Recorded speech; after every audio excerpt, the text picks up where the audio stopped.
दोस्तों इस वीडियो में कतर के बारे में हम कुछ लेटेस्ट अपडेट आप लोगों के साथ में शेयर करने वाले हैं। तो चलिए इस वीडियो को हम कंटिन्यू करते हैं। यहाँ पर आप लोगों को आज के पहले अपडेट का रेफरेंस नजर आ रहा होगा।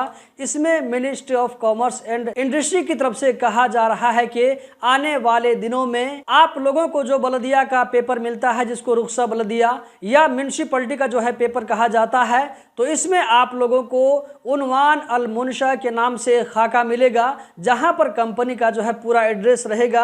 यहां पर आप लोगों को जो है पिक्चर में नजर आ रहा है, इसको मैं थोड़ा जूम करके दिखाता हूं। तो आने वाले दिनों में आप लोगों को इस तरह का जो है रुखसा बलदिया देखने को मिलेगा, जहां पर कंपनी का एड्रेस मिलेगा। अगला अपडेट यहां पर आप लोगों को नजर आ रहा होगा, ये भी ministry of commerce and industry की तरफ से है। इसमें कहा जा रहा है कि ईद के मुनासिबत से कतर में भेड़ों का जो प्राइस रखा गया है वो 1000 रियाल कतरी है, जबकि इसके अलावा 50 रियाल ज़बह करने और इसको जो है बनाने का अलग से देना पड़ेगा। इसकी शुरुआत आज यानी कि 29 मई जुमरात के दिन से हो चुकी है, जो कि 10 जून 2025 तक चलता रहेगा। अगला अपडेट यहाँ पर आप लोगों को जो है रेफरेंस के साथ में नजर आ रहा होगा। इस अपडेट में कहा जा रहा है कि सीरिया के अंदर कतर की मदद से 5 स्टेडियम और 2 हॉल्स को तैयार किए जाएंगे, जो कि वहां पर खेल की एक्टिविटी को आगे बढ़ाने के लिए किए जाएंगे। इसमें जो है कतर भरपूर मदद कर रहा है। इसी के साथ साथ हम बढ़ते हैं अगले अपडेट की जानिब, जो कि मिनिस्ट्री ऑफ ट्रांसपोर्टेशन की तरफ से है।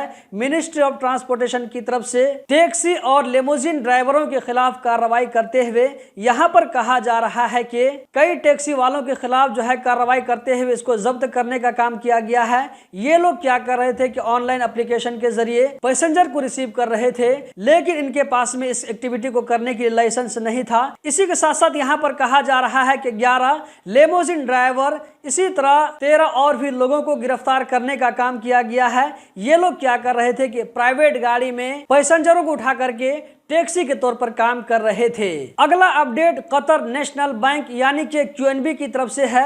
यहाँ पर आप लोगों को रेफरेंस नजर आ रहा होगा। क्यूएनबी की तरफ से कहा जा रहा है कि कतर में अब ऐसे एटीएम लगाए जा चुके हैं, जिसके जरिए आप बैक वक्त यानी कि एक ही टाइम में 300 नोट जमा कर सकते हैं। इससे पहले ये लिमिट सिर्फ 250 नोट तक था, लेकिन अब इसको जो है इसकी कैपेसिटी को बढ़ा करके 300 नोट तक कर दिया गया है। अगला अपडेट यहाँ पर आप लोगों को नजर आ रहा होगा, रेफरेंस आप लोगों के साथ में शेयर कर रहा हूँ। ये जो अपडेट है ये है कतर में विजिटर्स के बारे में। तो कतर में विजिटर्स की जो है तादाद को देखते हुए इसकी तैयारी की जा रही है। यहाँ पर कहा जा रहा है कि 2025 के आखिर तक 1200 कमरों को और भी ऐड किया जाएगा, जो कि 4 और 5 स्टार होंगे। तो यहाँ पर कहा जा रहा है कि इस साल यानी कि 2025 के आखिर तक कतर में होटलों में कमरों की तादाद 42,300 तक हो जाएगी। वर्ल्ड कप के बाद से कतर की कोशिश है कि ज्यादा से ज्यादा विजिटर्स को कतर कैसे लाया जाए। तो 2030 तक कहा जा रहा है कि 60 लाख विजिटर्स को कतर लाने का प्लान किया जा रहा है। दोस्तों इस वीडियो में इतना ही। हम मिलते हैं किसी नई वीडियो में। कतर के बारे में हर छोटी बड़ी खबर से बाखबर रहने के लिए गल्फ एक्सपर्ट यूट्यूब चैनल को सब्सक्राइब करें, वीडियो को लाइक करके आगे जरूर शेयर करें। बहुत बहुत शुक्रिया।